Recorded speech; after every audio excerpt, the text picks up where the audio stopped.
Welcome back, and it's time for an AM Chat. Joining me now is Ryan Lemire from Green for Maine Creative Arts and Digital Media Center. It's a new business on the former Loring Air Force Base. So, Ryan, thank you for joining us, first of all. Thank you for waking up with us. Yeah. What is the Green for Maine Creative Arts Center? So the Green for Maine Creative Arts and Digital Media Center at Loring is a community center of sorts where we have community classes, paint nights, live music, all ages, accepting of all types of people, and just trying to actually bring some community and life to the former Loring Air Force Base. It's kind of like the first step in their kind of redevelopment is to try to build a community there, and we're doing that kind of through arts.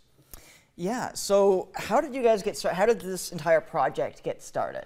Well, so I make, short films and I do video stuff, as you know. So my stuff was on YouTube, and I guess one of the guys from Green for Maine came across it and, liked what he saw, kind of brought me in to talk about what I could do to kind of help, let people see what they had available for property there. So I kind of was doing a real estate thing for them, but it turned into my idea for having the community center when I saw the former Applied Technology Center, and that's where I kind of put my Elevate audiovisual office at, and I saw the amount of space that was there, and I saw how it could be used, and I presented the idea to them, and they were 100% behind it. So yeah, so we were talking a little bit, and we'll talk about Job Center in just a little bit, because I understand you're doing some I don't want to say partnership, but you're working around their schedule with that. Yep. But why do you feel it's so important to have a center like this in the old Loring Air Force Base? Well, the area is very rural, so there's not a lot of options for art-related things out there, or music, or the opportunity for people in our area. Sometimes economic times can be tough. People may not have money, so we're 100% donation based with everything we do is free. So if you aren't able to pay, you're still able to come and attend the events and not have to worry about that. And I know when I was growing up, that was something that was hard for me. And if I would have had something like this around, I definitely probably would have took advantage of it. Yeah, so you're offering classes, offering different types of community events. We'll talk about that after the break here. But I understand we were talking about the Job Corps kids. Yeah. Job Corps obviously shares the space of Loring Air Force Base with Green for Maine, Loring Development Corporation, Loring Air Museum, a lot of great spaces there. Yeah. How are you guys working with the Job Corps kids?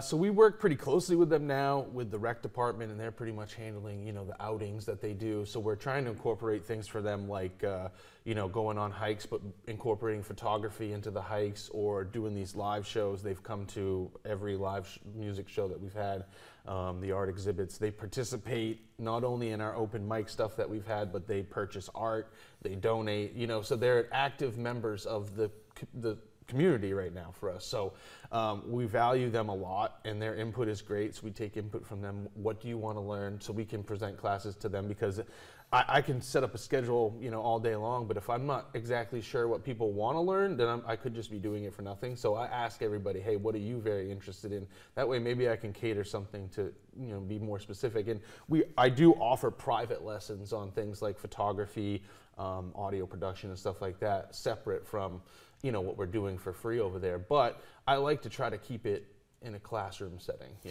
So when did all of this start? Because I understand this is a relatively recent venture. Yeah. So basically, I had my meeting with them in like June, mid-June, and then by July 1st, I was opened up and had artists. By the 7th of July, we had our first art show, all local Aroostook County artists, and their artists still up there for the next 30 some odd days. We'll still have them up there. So every first Friday we do a art exhibit and live music. So every first Friday. Perfect. Yeah. Well, real quick, in about 30 seconds, what's been your favorite part so far?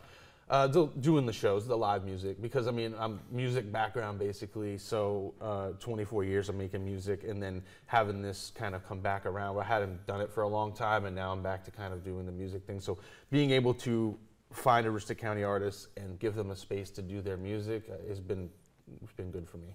Absolutely. Yeah. Well, we have to take a quick commercial break, but we will have more with Ryan and the Green for Maine Creative Arts Center in just a little bit.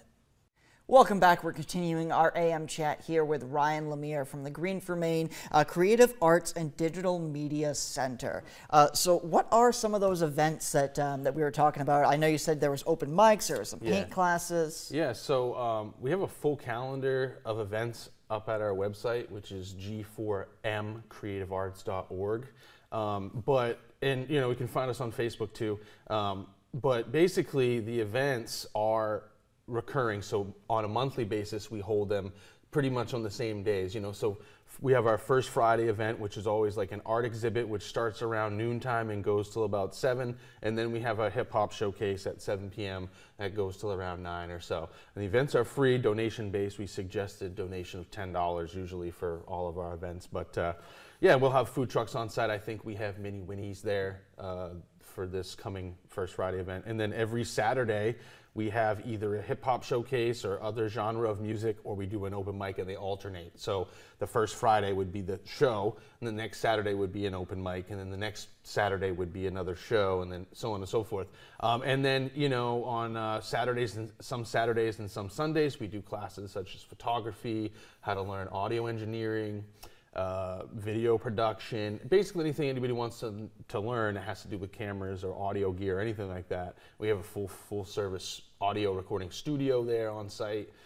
So there's a lot for people to do. We do free Narcan training on the, I think it's the third Saturday of the month, every month, for people that want to get interested or are interested in that, want to learn that. And yeah, just basically, we're open to ideas. We want people to have input. If there's stuff that people want to know about or learn that we can facilitate, we definitely want to do that too. So, absolutely, and that brings us to the next thing. How can people get involved if they want to? What if they have ideas? So if you have ideas, you can reach out to us. Our phone number is 325-6028, or you can check out the website, like I said, g4mcreativearts.org. And you can email us any ideas. If you want to get involved with volunteering, I mean, we need that. We need supplies, art supplies, from charcoal to colored pencils, paint supplies, all that stuff. If anybody's interested in donating with that, we have monthly memberships available. If anybody's interested in that kind of stuff, being able to use our space during normal business hours, getting a couple benefits such as that. If you're an artist and into something like that, we do have some space available too. So there's ways you can get involved, and we welcome that. We want the art community in Aroostook County to be involved as much as possible. So the monthly memberships there, what all does that entail? So basically, we can make it catered to specific needs of the person who's trying to get a membership. It's basically if you pay in a monthly fee, right, you'll be able to use our space to come in and create your art. Maybe you don't have a space at home, maybe you want a space that's more relaxed or whatever, you can use our space if you're a monthly member, and you can enjoy some other benefits as well as like no fees for selling your art, things like that. So again, check out the website. Some of the packages or examples of packages are listed on the website and on our Facebook as well. But like I said, we can cater to specific needs of people, whether you're a musician or you're a painter or a photographer, or whatever it is. We have gear you can use, you can borrow for the day, things like that, to kind of make your projects come to life and stuff like that. So. Yeah, and I saw you guys had the open mic. If not this past weekend, the weekend before that. Is that open to all different genres, or is it just a hip hop thing? Yeah, so there's a specific hip hop one that was last weekend, but the first open mic of the month is the second Saturday, is open to all genres, and we welcome anybody to come. If you play harmonica, you got a banjo, you play acoustic guitar, doesn't matter. We just want people to come out and kind of get their reps in. And if you've never performed before, it's a great accepting space, and no judgment, and we encourage people to come out and do that. Even if you've never sang or done anything before, just come out and hang out and maybe give it a go. I wouldn't quite call it karaoke, but it's similar to that, But again, we're all ages. We're drug and alcohol free, tobacco free zone. So with working with Job Corps, that's a must. So I mean, and we love that, and working with all types of people from veterans to LGBTQIA, BI, POC, anybody, especially the the underprivileged types, people who are, you know, are low on money but still are artistic or want to learn about the arts, come by. You know, we're not. It's not, money isn't the main concern with us. It's giving back and showing the community, you know, how to be a community through art. Yeah. Absolutely. Well, I'll definitely have to check out the open mic there, because that's one of the things I've been missing from downstate. There's a lot of open mics downstate. There's not a lot up here, so definitely gonna have to check that out. You know, real quick, what's the website again for people? So the website is G4M, the number 4, so G4MCreativeArts.org. And yeah, we're at 191 Development Drive out in Limestone on the former Loring Air Force Base. Perfect. Well, we'll have the link to that and the link to their Facebook page on our website after this broadcast here. So go check that out if you want to get involved, if you want to learn more information about them. So we're going to go to a commercial break, and we'll have more news after the break.